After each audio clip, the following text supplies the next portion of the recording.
Haji Mastan was not just a name, he was the beginning of an era. An era when Bombay, the city of dreams, was slowly transforming into a city of power, money, and underworld connections.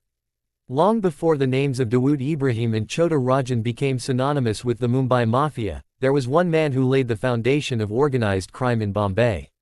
His story is not just about crime, it is about ambition, style, politics, and the evolution of a city that would soon become the underworld capital of India. This is the story of Haji Mastan, the first Don of Bombay. The tale begins in the 1930s, in a small town in Tamil Nadu. Mastan Haider Mirza was born into a poor family in 1926, in Panaikulam, near Ramanathapuram. He was an ordinary boy with an extraordinary fire inside him. Poverty surrounded his childhood, but his dreams were never small. Like thousands of others from South India, Mastan's family migrated to Bombay in search of work and a better life. The Bombay of the 1930s and 40s was a land of opportunities, a melting pot of communities, laborers, businessmen, and dreamers.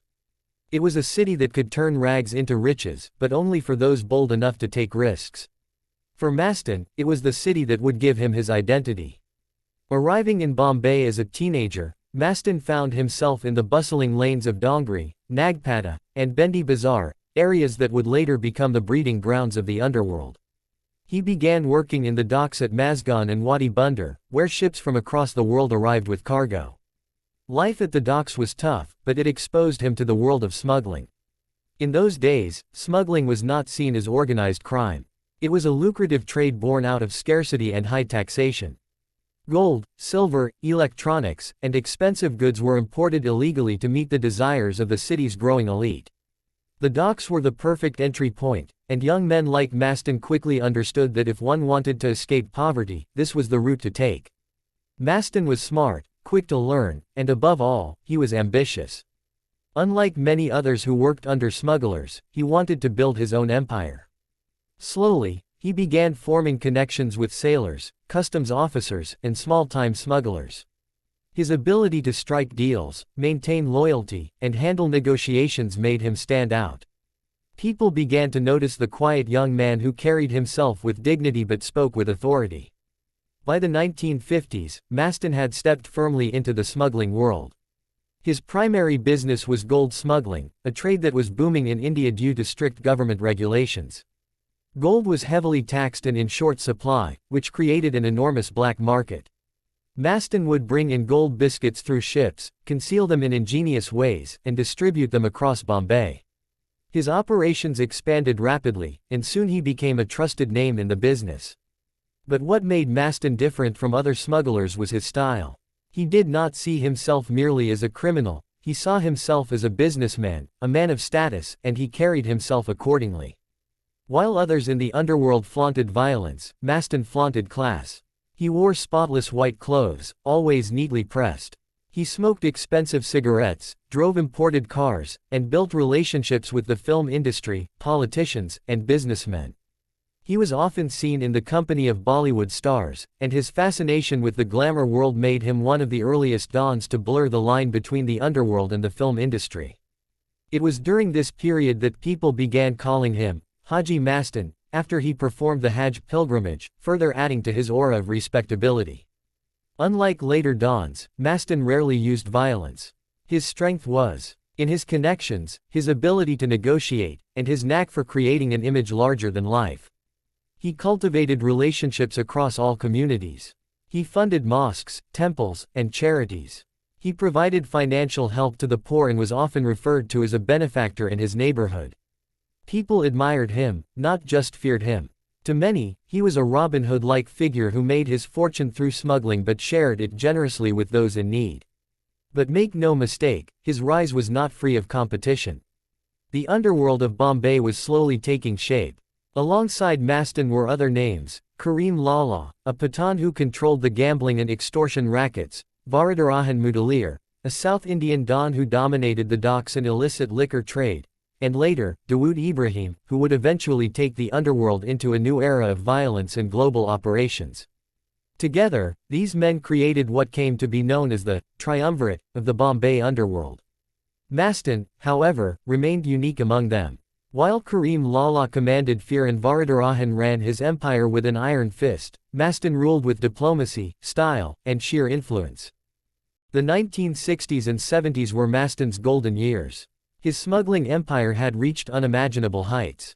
Gold biscuits were stacked in his warehouses, electronics flowed into the black market, and his influence stretched from the docks to the corridors of power. He developed close ties with politicians, particularly during Indira Gandhi's Congress era. Rumors suggested that during the emergency in 1975, Mastan supported Sanjay Gandhi's initiatives and aligned himself with powerful political families. This political patronage ensured that Mastan was not just a smuggler but a man whose phone calls could change decisions in government offices. His association with Bollywood further cemented his legendary status. Mastan was fascinated by films and film stars. He financed movies, sponsored lavish parties, and was often spotted with big names in the industry. It was said that he admired the actor Dilip Kumar deeply and even modeled his style and demeanor after him.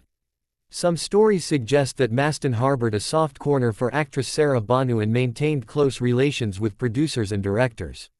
His larger-than-life personality made him a figure of both awe and gossip in Bombay's social circles. Yet, beneath the glamour and respectability, Mastan was still a smuggler, and the law could not ignore him forever. He was arrested multiple times under the stringent COFEPOSA Act, Conservation of Foreign Exchange and Prevention of Smuggling Activities Act. But each time, Mastan managed to bounce back, thanks to his political clout and public image. Jail time never diminished his influence; if anything, it enhanced his reputation as a man untouchable by the system. As the 1970s ended, a new generation of gangsters was emerging. Dawood Ibrahim, the son of a police constable from Dongri, began to rise.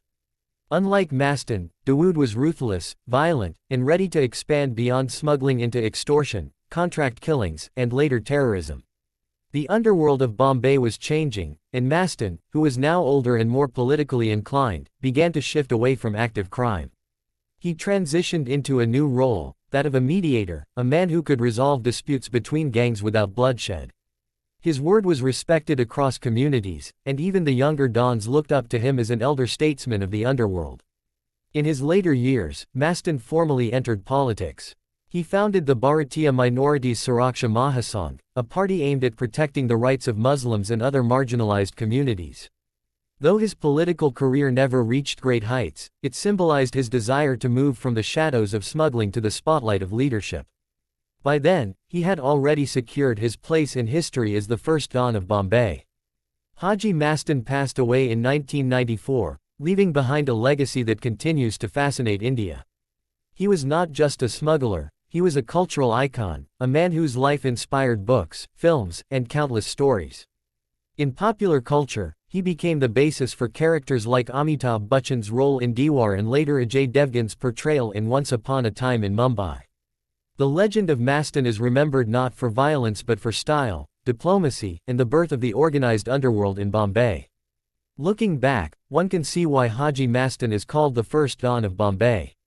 He professionalized smuggling, brought glamour to crime, and established the connections between the underworld, politics, and Bollywood that would define Mumbai's Mafia for decades to come.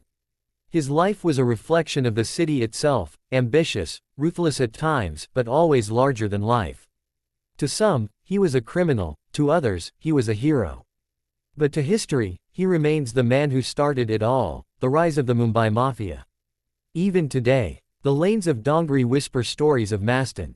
Elderly shopkeepers recall how he walked in spotless white clothes, how his cars gleamed in the sun, and how people bowed their heads in respect. They remember how he never raised his hand in violence but commanded loyalty with his presence. They remember how the city changed around him, from the old docks to the skyscrapers, and how Mastan's shadow still lingers in the underworld that followed. He was, and will always remain, the original Don of Bombay.